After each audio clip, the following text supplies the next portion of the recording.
Disclaimer. The views and opinions expressed in this program are those of the individual speakers, commentators, guests, experts, and our hosts. They do not explicitly or necessarily reflect nor represent the network broadcaster channel and/or program's policy or the views held by this network broadcaster channel or program. The network broadcaster channel or program cannot be held accountable for all or any views expressed during this program.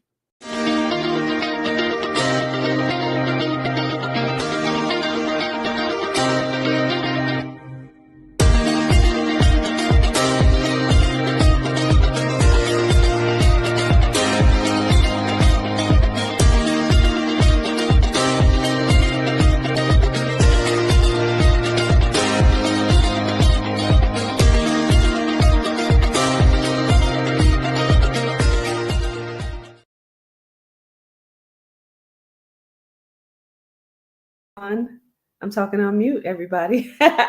Welcome back to another episode of Fem Talk. Fem Talk Nation, we love you, we miss you, and we are in, once again, season 5, as we announced last week. So I want to bring in Dr. Melissa Simmons. Hello, how are you? 5. Season 5, everyone. Can you believe it, Dr. Melissa, that we are in season 5? I don't believe it. I really don't. I mean, it's something that, when we started, I can't believe it's 5 years ago that we started this. That to me is amazing. I know. And every day we do this, when we start, it just flies by. But it'd be nice to maybe one day in our 5th year reflect on all of the, some of my favorite shows. And we'll have to do a compilation of different shows, little snips of different shows. Hey. And we have our beautiful Shima Shishi, who is actually on a cruise this week. So we just want to send her a lot of love. She lost her baby puppy, and we just want to give her love, surround her with love. So everybody out there, please send her some hearts and some hugs, and reach out and tell her that you're thinking about her. We love her, and we love our little pup as well. So just wanted to give her that, send her some love here, and we miss you today. But we hope that you are out, on the ocean, able to enjoy yourself and try to relax and just refresh and restore and rejuvenate. Amen. I tell you, I feel for her. We lost one of our puppies over the holidays also. I didn't know that. Tiggy went to the dog heaven also. It is it's not easy. You hear about people in there, and pets, and our pets, they're part of our lives. And there's so much you do with them. And, when they're not there, you feel the void immediately. You feel the sense of loss, and, you wouldn't even think you would feel that way, but you so do. And so I send my love to Shima. I send my love out to Ari. I send our love out to Ashley. It's hard. It's hard. So sure. I get it. And Hey, really quickly on that note too, like people always say that, right? Especially, and I'm not a pet owner, but pet owners usually say that, and Shima and I were having this conversation too, like, oh, you wouldn't expect that it's going to touch you that much, but why not? And me, as a non-pet owner, I still think about like just the relationship that I see that you have with your pets, and they're like your children, and they you love really them. are. And, you think of them that way. You take care of them that way. I get a sense of it, and I'm not trying to prolong this, but I get a sense of loss every time I leave the house and she's still here. I really do. And every time I can, I say, can she come with us? And Lamar, why she got to come? I want to come with us. Because there is that attachment. And I know for me, I feel good when I'm with her. I feel this sense of, that's why a lot of people, they have service pets, because they're able to give them this sense of hope and happiness, and take away some of that feelings of loneliness. They do so many things, our pets. Yeah, yeah. So I totally, I feel for my sister and my daughters, because it's been a hard season. Yeah, Sure. yeah. Absolutely. Love, love, love. Yes. Run in peace. I'm sure um they're enjoying themselves with no Absolutely. pain, with no pain now. They just get to enjoy. Just get to run around and have fun, Oh, right? um, so we also wanted to talk about, what's been happening in California with the wildfires. Our heart goes out to the people in those areas too who are losing just their homes, right? And people that are being misplaced as a result of these fires. We already know that the death toll is at 24, and any loss of life is just horrible. So to know that people are losing their lives, they've lost 40,000 acres of land already as a mm, result of these fires too, and the high winds that go with it. And it's usually this time of year where this happens. It's not uncommon, but it's so unfortunate for people to have to deal with this. So we wanted to highlight some of the areas and how they've been containing these fires. The Palisades fire has been 17% contained, which is not a high number at all. The Eaton fire is 35% contained, and again, still that's not a high number. The Hearst mm, fire is 97%, so we're grateful for that and hoping that they can get over with that 3% and contain those fires to the point where they are put out. And then the auto fire is 25% contained, and Scout is 0. So we are praying for the firefighters in that area who are dealing with these fires and working rigorously to put the fires out. And then we just want to say, that our hearts go out to the families that are dealing with all of the loss of life and loss of, their homes and being misplaced. We want to make sure that we highlight them as well. And mm-hmm. I know that you had another area that you wanted to highlight as well. Did you Yeah. have the stats on that one? I don't have the stats, but the the Altadena area out in California, in the LA area is predominantly a lot of, you know, um, Black families that's been in this area for 50, 40, 30 years. Like they've spent their whole lives there. They've had homes there for forever, and the devastation that's hit them has been tremendous. They don't have it, they're not part of the millionaire, um, region that it hit in the Palisades. So they've lost everything, and with the lot that has been going on with the insurance companies canceling insurance, fire insurance, right before the season came up, a lot of them don't know how they'll rebuild. So there's been a lot of people, just encouraging to support, a lot of the families in Altadena, and just help them, if you can. There's a few, you know, um, donation on donation sites for some of those families, but just don't forget about them. Yeah, They, because they don't know it, and it's so sad just to see so many of them are on social media just showing you that they don't have anything anymore. Just to hear the stories. I've been here, one gentleman was up there, I've been there 40 years, and everything I had was in that house. These are areas that the wildfires just didn't hit before. mm, I just wanted to read this piece. Like a lot of people said, like what happened that was so much different, and they said that it was obviously it was a dry period, but there was a perfect condition that really pushed the fire even to the brink and even further than ever before.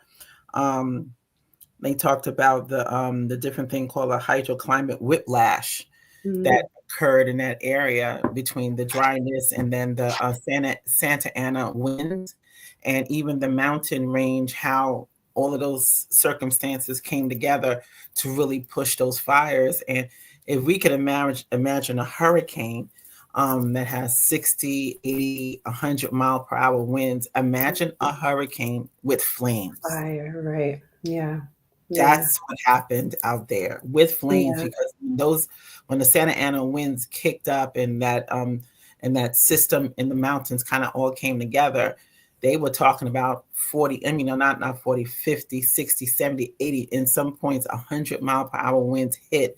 So that fire was just, it was uncontainable. It went rapid, yeah. It was And rapid. it's horrifying. I wanted to, because I like to highlight these type of things because it's so outrageous, right? That the systems that are in place that are supposed to protect people, that people pay for usually their whole lives, get shut down at a time like this. It's disheartening when you know that this is normal for this area. So coverage, it should be undoubtable that they should have coverage, right? No. Like it shouldn't be challenged because you know that this happens in this area. Not now. If you want to cancel it after this, okay, go ahead. I'll go seek my own, my own insurance after that. And that's going to be hard. The word on the street is that this has been years of this devastation, and a lot of the insurance companies that's been covering these insurances are at the brink. Yeah, but I know how insurance works, and these policies and the reserves. Let me say this: the reserves that a lot of these insurance companies have, they go back years, and there's millions of dollars. Yeah. And let me say this on top of that too. It's not just the reserves. They invest that money. They're not sitting on that money. That money's not just sitting in a bank. If you know the laws, money. They're multiplying their own profits, so they should be able to cover what they know is going to happen in a certain when they need to cover certain things. Absolutely, especially when people are paying their policies. Come on. Yeah, so I just wanted to put that out there. I don't want to give it too much life. You know what I mean? But it is appropriate to mention because this is when we need you the most. Yeah. This is why you have insurance. If I need it for one time in my life, I need you to be there for that one time. Most people don't dip into health and property insurance, but 1 or 2 times. For the rest of those months and years, we're paying. Yeah. So the percentage of use is per person is like 99 to 1, maybe in 95 to 5. You don't use your policies like that. Yeah. So I agree. I think this is not the season to even do that to these families. I would hope all of those companies revert what they did. And I'm sure if they don't, I'm sure there'd be a court system to do that, because that's not what you do. So, put it out there that, do the right thing. Do the right thing. Absolutely. The last thing they need to worry about is, how do I rebuild? It's already a devastating situation they're all going through. To not have anything, to not have memories, not have pictures, to not have clothing, to not have anything. Yeah. And then to turn around and this is what you do to people? No. Yeah. Not okay. Not okay. So for all of the nonprofit organizations that are out there, I'm sure they are, taking donations. We want to make sure that you go out there, seek an organization that you want to support, that is going to support the families. I always say this when it comes to supporting organizations: support those that will send the resources that you provide, be it money or clothing or food, whatever that is.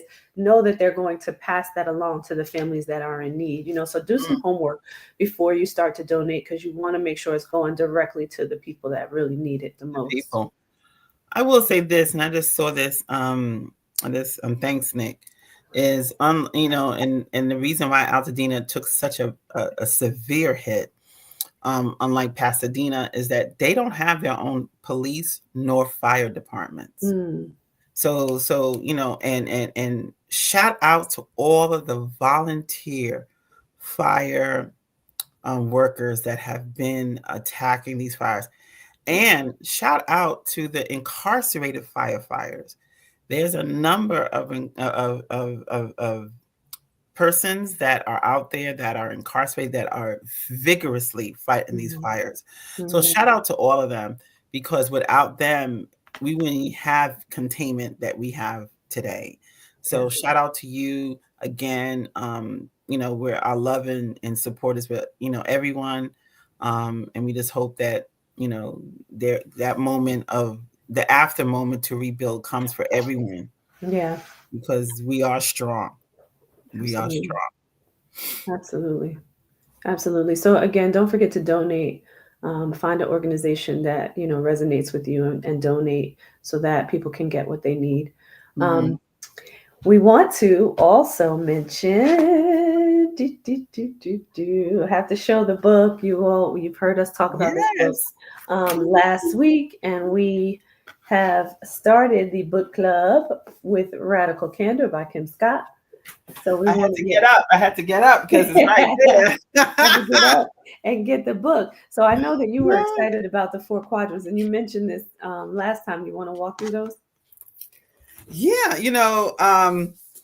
I think what I like about this is they do highlight kind of good behavior and bad behavior, and Radical Candor really highlights being radically good, being radically considerate, because it's easy. Too many people, because I won't say everyone, because I've never been found in the 2 bottom quadrants. I'll say that. I don't. I was taught to behave better. I'll just Right. That's right. So it talks about really raising the bar and how you treat those in in your circle of leadership, and you see the access here, north, south, and east and west. And what they do is the author gives us quadrants in terms of where we need to what does leadership behavior look like. And it talks about the two dimensions in the top quadrants. Talk about the radical candor, and the 2 talks about on the top is care, care personally plus challenge directly, and then it talks about the ideal balance, and then care personally and then not challenge. So sometimes we care personally, and again, I think personalities lend into this a lot. And if you know that you're challenged on some of these things, you need to be careful. I know I don't like confrontation. I don't like confrontation. Okay. However, I can't care for a person at work and not deal with poor behavior or their inability to move to another level, or how they respond to certain circumstances at the workplace. Yeah. So caring personally for the people that work for you and with you is obviously in the top quadrant, but you have to make that choice to, what I like is challenge directly, meaning you challenge them. This year, let me go back a few months prior. I was one of the clients I had. I was finding them. I was trying to help them find a candidate for their chief financial officer, and I reviewed a lot of resumes and invited to the interview process a handful of people I knew, at least I knew on a business level, to participate in that.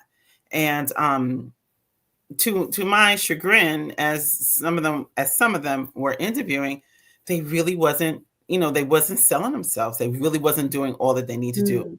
So, a couple of them called and was like, well, how did I do in an interview? And I was like, oh, well, okay, let's talk about that. Let's talk about that more. So I admittedly was caring, but, I avoided the situation. And as fate would have it, it came back up. So there was another opportunity to bring people back to the table. And there was actually another opportunity in another place I was working with to bring one of those other one of the candidates I dealt with in that one, to another position. And I said, and I told myself, look, if you're going to do this, you're going to be very honest with them up front about what they need to improve on. And Tracy, I'm telling you, that was not an easy conversation for me. Because how do you tell somebody you didn't do well on that interview? Just like that. No. I wanted them to be successful. So I cared about them. So that combination of that ultimate was caring, and that's what they talk about radical candor, is that caring personally and challenge directly. I had to move myself into. Yeah. So I said, you know what, honestly, I'll tell you why you didn't get the job. These are the things that I really want you to improve on. So I didn't focus on the negative piece. I said, improve on how you sell yourself, smile a little bit. I told one person, fix your face up, put a little bit of makeup and lipstick on. Don't need smile in the camera. People, a lot of people miss it because it's virtual and they don't do what needs to happen because you're not in front of them. Yeah. And they can still see you. They can see you, twitching and all that kind of stuff. They can see all of that. So I pulled it out of myself. I thought about how I would say it, and both people I worked with took it very well. And guess what? Both of them got the job. All right. Going forward. So I know it meant a lot. It was truly caring for them to have said it. Yeah. If I would not have said it, I would not have given them the advantage they needed to secure the position. Yeah. So, I love that she goes through that in this book, because oftentimes I think people feel like you're not supposed to care personally for the people that you work with. And that's just a myth, right? Like, you should, as a leader, you should care personally for the people that are working, not just for you, but laterally and even those above you, and be able to give that feedback. That's what good leaders do, right? To be able to challenge at all levels, even if it's somebody who works above you, right? In the hierarchy of things, right? So I love that she talks about that and she goes through that, because I know when I first started out in corporate, it was like you had to, they painted a picture, right? Until you started going to leadership seminars, they painted a picture that you're not supposed to care, that you're supposed to go in there and you're supposed to be aggressive. And, way back when I started, it was more of a man's world too, right? So it looked a little different for women than it does now, and we're still having to be challenged and grow through that. But I like that she talks about that, because that's the place where you get the most results, when you actually care and you can communicate that care in a way that's going to help you, like you said, challenge them to be better, to do things different, to think different, to want more, right? So I love that she goes through this in the book. And as you can imagine, the two bottom quadrants is challenge directly but don't care, and then the both of them is don't care and don't challenge, right? Like passive, whatever, right? I'll just fire you, kind of foolishness. Yeah. And I say foolishness because, and let me be clear, can you be successful can the business be successful in all four of these environments? Absolutely, because it happens. Can you be more successful if you eradicate the bottom two and you focus more on the top two? Absolutely. Yeah. People are looking for the average worker today is looking for quality of life. And our generation, is it generation Z? Is it Z? Is it Z? I know it's not A. Our generation Z people, they will walk out. Right. You play with the bottom two. Totally, they say, different climate, right? See you later. They're just not staying. They're not going to be abused. They have, this generation, which my, I think 1.5 of my children are part of. Another 1.5 is part of the other one, because they both feel it. But my last one is definitely Z. Yeah. And that one is not staying. You challenge him wrong. And, and I will say he got a little bit of the bottom two quadrants and he's gone. Because you don't, they look, I don't have to stay here. I don't need that. A lot of them live at home still or have options, and I don't need I don't need that. And I agree. I don't think they should be abused. I know we didn't have a lot of those options, so you kind of dealt with it. We didn't have, go to HR. Well, I back in the day, I didn't have HR to go to. You didn't have all those rules and laws. So I remember being very badly treated. I remember somebody screaming at the top of their lungs at me. And I think I shared that before. All I could do was look at the person, start crying. I mean, what am I going to do? It scared him enough so he never did that again, because he said, "Who sits there and cries?" But I did. But that was really back in the day. I think I was working in corporate maybe 5 years by then. So I was young. I did not know what to do. But would I do that today? Absolutely not. I don't. I want to have it done to me, and I wouldn't do it to anybody else. Yeah. So it would go both ways. Yeah, I've always been a challenger in that space, because I always felt like just as much as you're giving me a paycheck, I have something to give here. I'm offering you something, and if you don't know how to take it, that's not my fault. I'm going to challenge you so that you really get to know who I am, right? And I'm going to do Kudos it to with you, Tracy. integrity, and I I'm going to do never it with did. love, and I'm not going to be disrespectful, but my words are going to mean something to you when I do challenge you. You know what I mean? And I'm not going to defame your character. I'm not going to be belligerent about things, but I always went in challenging anyone. It didn't matter what position they were in. It was just I needed to prove to you that I'm worth it. You know what I mean? I'm smart. I'm here for a reason. So allow me to do what I need to do. Yeah. But you Many, but the average person won't. And that's why so many people deal with these as we call bad bosses that really treats them horribly.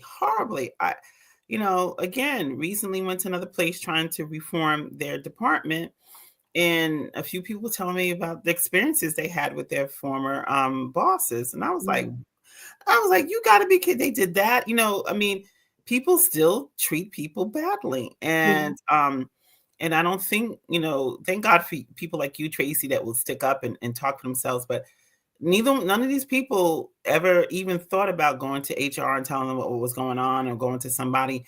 They was just hoping they would know. Like, don't you know? Don't you see them?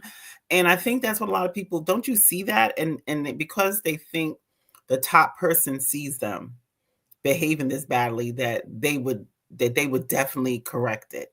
Yeah. But that's not the case. If they do see it, and even sometimes they do see it, they don't feel and like it's correcting acceptable to them, right? it. Sometimes it's Exactly. acceptable, right? Exactly. I can remember, starting out in the investment banking industry, right? And some of the behavior was just accepted, right? It's just what they did, and the majority of my tenure, right? It was a man's world, so to speak, right? And then women started trickling in, but because that space was that way, just the inappropriateness of how they handled situations, how they handled people that were reporting to them, it was ridiculous. But it took a certain level of women to start to speak up It and took say, brave women this is not to going to work. say, I, not me, not me yeah, anymore. I can remember a young lady coming to me crying. She was working on a project with me, and my manager yelled at her. And she came to me crying. And I said, no, we're going to correct this right now. We're going to go to him. And I went in there and I said to him, she's doing this because I told her to do this way. And this is the reason why. And he backed down, because he knew that, okay, she knows what she's talking about. He couldn't understand from this young lady why she was doing it the way that she was. But I said, we're gonna handle this now. We're not gonna push this under the rug. We're gonna go to him directly and we're gonna communicate. Sure. And that's the only way to really get some results. And he backed down, and then he respected her too more after the fact. But he got her to the point where she was crying, where she was hysterical, and came in and said, I don't feel good about the way he spoke to me. So yeah, and I think that is where we need to, like, now it's just, I don't tolerate that. And now, I do everything the total opposite, operating in that, that top area of care personally and challenge directly, which is, that's radical candor. That's radical candor. Yeah. And the other ones, even that top one that I said I functioned in at first was ruinous empathy, meaning I was I had the care, but I was not giving them the best information to make them better. So it's very similar to oh gosh, and when I saw empathy, it came to me, but again, it's called ruinous empathy. So you don't want to be that. And then the other two talks about that obnoxious aggression, meaning, I'm going to challenge you, but I don't really care about you. So, we don't need that. And like you said, I think that was such a staple in the 80s and 90s, and and until the 2000s rolled around, when people said enough is enough. Yeah. And it wasn't talk about obnoxious. It was even beyond that. Yeah. And the last piece they talk about is that manipulative insincerity, meaning they use it to manipulate. And I think a lot of people, I call that the narcissist almost, where, they're already sick in their head, and now they're going to manipulate you to even get you to work to work more because you're so scared. You know what I'm saying? Or you're so, or they find that weakness in you. Yeah, your kids need this money. Like they use something against you to push you to work. So they really, what comes out of their mouth and how they treat you really is manipulative in the amount, and the fact that person knows you just can't walk away. Like I remember one of the people I worked for, she knew certain people, for lack of a better word, couldn't leave the job. They probably got the job, they didn't have a degree, and was kind of stuck getting a good salary because they've been there so long, but really don't have the option to leave. You know what I'm saying? Because if they went somewhere else, they wouldn't have the same amount. They wouldn't be paid the same amount. And she would use that against them. Well, you can't go anywhere. So since and I remember I used to let's watch. I said, "Who is that?" I like where does this come from? And it was a manipulative but very mean way to go about it, and people do that. But what you're motivating is really a person into a dislike and hatred against you. And I'll just say this: be careful, because you don't know what can make that person flip, and when they flip, you don't know what they're going to do. Right. And just for just normal business as usual, right? It's just lack of production that happens when you're treating people with aggression or that manipulative insincerity, right? I want to say really manipulative insecurity, because they're insecure if they're treating people that way. But the lack of production, right? And then it doesn't look good on you as a leader. Like you want to foster people to be better, because you look better, they look better, people move on, they grow, they build their own careers. But you lose something in the process too, and that's what I don't think people think about when they're being so selfish and they start to exercise this aggression and manipulation. They don't think about the backlash that comes to them, even the backlash. And I know we need to go on a break, and last thing I'll say, and we can talk about later, is, and I'm a big believer, be careful how you treat people, because the same people you see going up will be the same people you see go down. This is a small universe now. Absolutely. And I can't tell you how many places I personally have been where I see the same people, where they know of me. I can't hear that enough. Oh, you're Melissa. You're Dr. Simmons. Okay, somebody's talking. I remember you. And it's that you take your reputation with you. That's the only thing you take with you all the time, is your own reputation. Absolutely. So as you move throughout things, people look at you and say, yeah, I used to work for that person, I'll never work again. They hear all of that. So I think just be careful. But let's take a break. Every industry is a small world, right? Yes. Every industry is a small world. So be careful. Yep. But let's take that break, and we will be right back.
We are back, everyone. Welcome back. Before we left for break, we were talking about radical candor. So let's bring Dr. Melissa back in.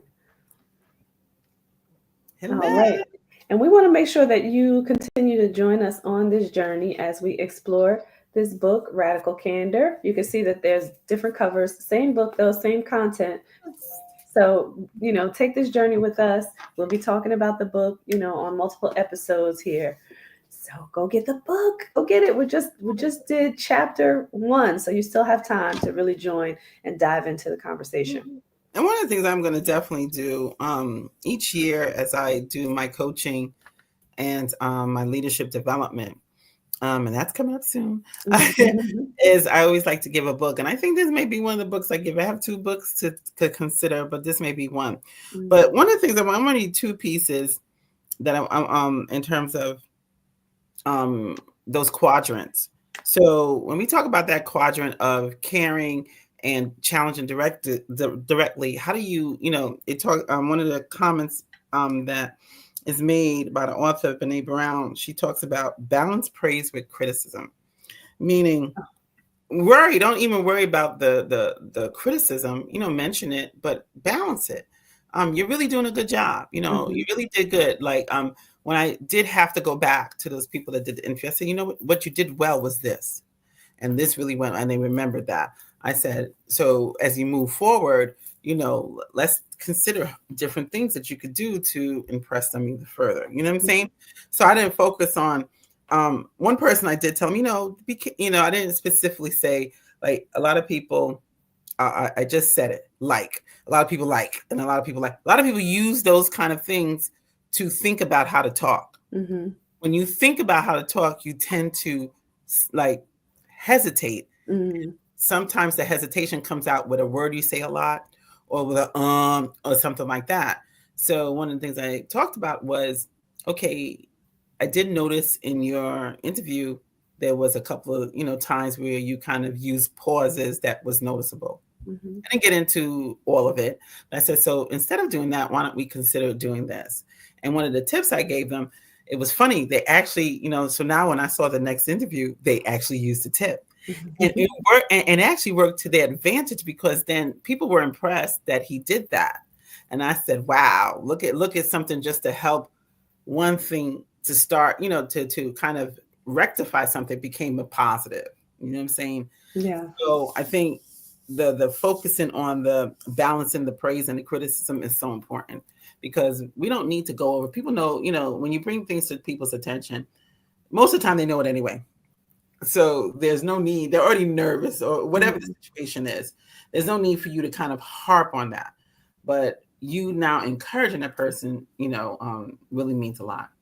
Yeah, and I would even challenge people to not even think of it as criticism. I think people put that negative connotation on criticism, and just think of it as correction, right? It's something that I need to further myself. And if you look at it that way, then you'll take those tips, you'll move forward, you'll be able to do better, like you said, the young man did in his second interview, in his next interview, right? So it's correction. It's not really, criticism is not a bad thing, but I think people think it is. So, they're a little turned off by it, which is why I think the author says, be able to balance the praise with the criticism. Yeah. But I said Brené Brown and Kim Scott. Sorry. It's Kim Scott. Yeah. Absolutely.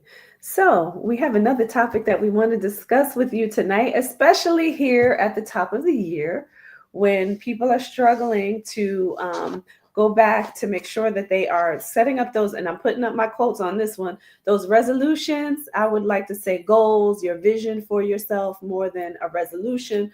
But most people at the top of the year want to do some form of working out. So we want to know what your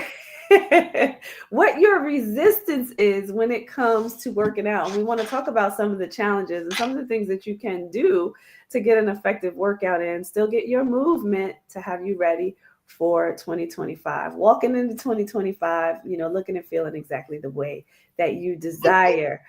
So we're going to talk a little bit about the gym, right? Because most people are intimidated by the gym, but this is not just about the gym, because you can effectively work out without going to the gym. But let's talk about the gym a little bit first, because people think, and I think this is what stops people right in their tracks, because they feel like, oh, in order for me to work out, in order for me to, get the body that I want, to be fit, to get more endurance, energy, that I have to be in the gym, right? Because when you look at social media, that's what people show you too. You have to be in a gym, you have to have this perfect, and I'm going to call it an Instagram body, right? Which most people don't have. And a lot of that is not real anyway. We're going to put that out there.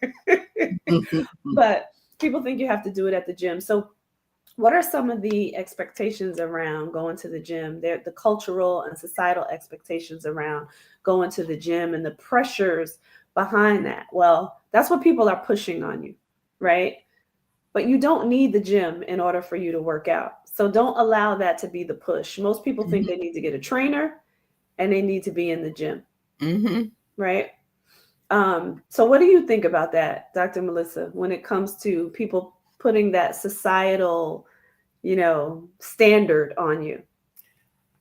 I, as you see by my facial expressions, I'm not a gym person. I guess I'm that classic. No, I don't need to go to the gym. For a number of reasons. I'm not looking to do what you're doing next to me. So when that person is jogging on the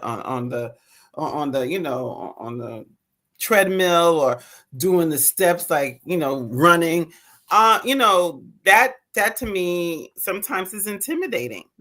So if I want to go to a gym, like I want to get somewhere where I don't feel like I'm so much of a loser because I can't do all what you're doing right next to me. And I'm just being honest. That's what used to intimidate me. And if I couple that with, I'm now a lot smaller than I was, even 5 years ago.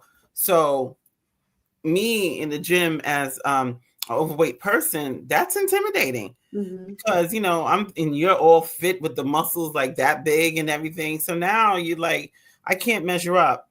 So even for the times I did, I used to go to gyms and I used to be in there, and I was just too intimidated to continue. Yeah. So I found myself doing what, I used to go to my own personal gym in my development. I would go when I knew nobody would be there. So I was a nighttime gym person. So I would go at night when I knew most of the people that wanted to do their thing. They go early in the morning and sometimes during the day and right after work. I was that person that would end up in the gym at 8:00, 9:00, do my thing and get out of there. Yeah. So I think is being comfortable is a big piece of going to a gym. Yeah. You said something really key though, which is what I would love for people to keep in their minds as they're thinking about, especially if they want to go to it, if they want to go to a gym. I love that you said, I'm not worried about what the person is doing next to me, because that's key there. Because what gyms do, which I think they need to change a little bit, is you go in, right? And most gyms is a big open space. Yeah. So no matter where you are in that open space, and it doesn't mean that they have some private rooms. I think there should be a little bit more of that setup, but it's a large open space. And you can see in the gym that I go to, you can see everybody in that open working space out on all the different machines working out. And it can be intimidating because you see people who, and I know just going there, right? The normal people, right? That go into the gym that are super duper fit. And a lot of times now, especially today, right? On social media, everybody's wearing small clothing, right? Because they want to show off their bodies, right? With barely any clothing, right? And it can be intimidating because then you're comparing, right? And that's human nature, right? So I love that you said, if you can get in your mind that I'm not going to worry about what the person's doing next to me. I can give you a trick. This is what I do. And I wish I had them with me. They're over in another space right now, but I have a set of headphones. I completely zone out. Yeah. I completely zone out with my headphones. I like to listen to gospel music when I'm in the gym because Mhm. I'm praising and worshiping while I'm working out. My Mhm.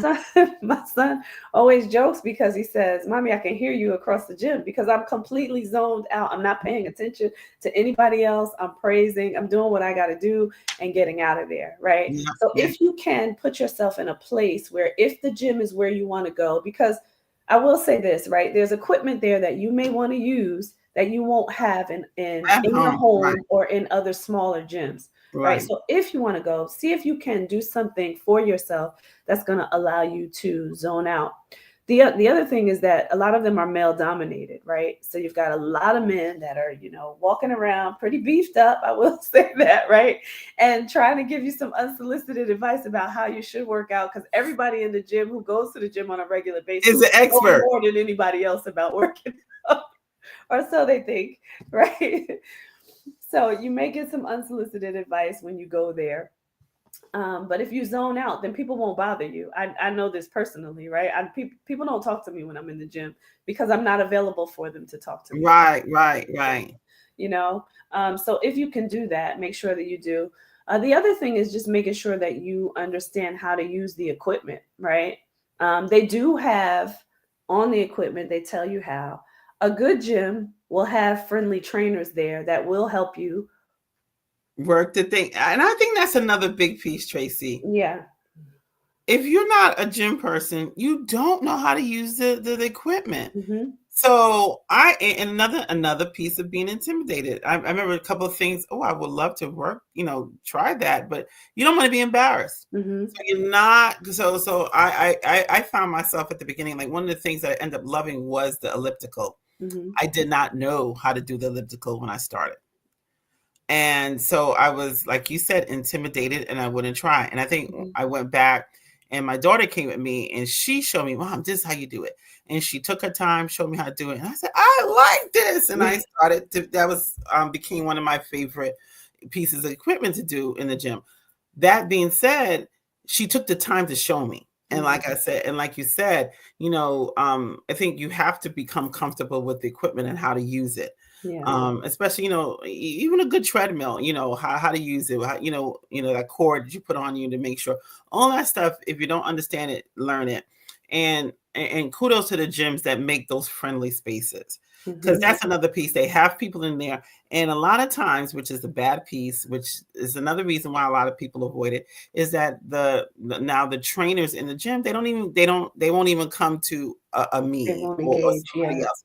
Yeah. They focus on the beefed up people, and they're struggling and they see it, and they avoid you. So Mm-hmm. I think the atmosphere has to be more open to anybody could be here, and those trainers should be trained to do that.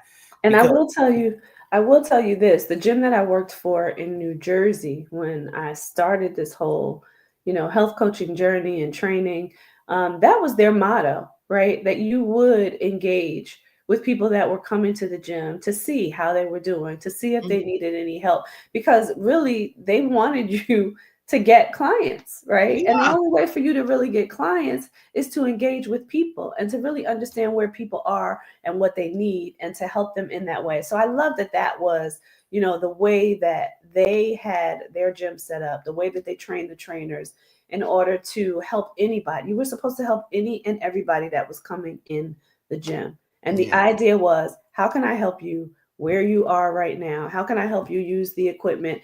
Even Mhm. if you don't want to work out with me, even if you don't want me to be your trainer, how can I make sure that your gym experience is a good one? So that There you, you go. one, will come back to the And I gym. think that's it. The Two, focus on your gym yeah, experience being a positive one. yeah, And I think those gyms that focus on that, they're the ones that would have me and other people that are intimidated in other gyms. yeah. So kudos to that. And and let's just be honest, some gyms are not for beginners. Hmm. Some gyms are made for those that are really committed to a 5 to 7 day training regimen, and that's okay too. But I Hmm. think to know the difference on what gym, because there's a lot of gyms around there, find the gym that you believe will be best for what you're looking for, so Yeah, that the focus could be, so that when you get there, you are comfortable. yeah, I and think, I think that's the key there. I know yeah, what.